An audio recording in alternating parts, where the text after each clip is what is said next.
a dual horizontal bandsaw. I've been working on this machine this past summer.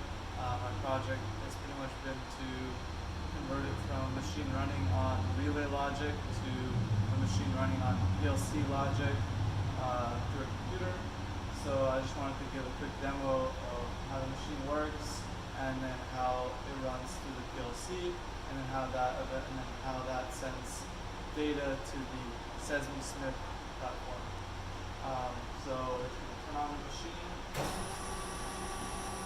and we're just going to do quick cut down, and then it's going to cycle the stop forward 5 inches because that's what I have it set to, and then I'll show you the rest of the machine. So we're going to check that everything is correct, everything is good. We're going to turn on the fan.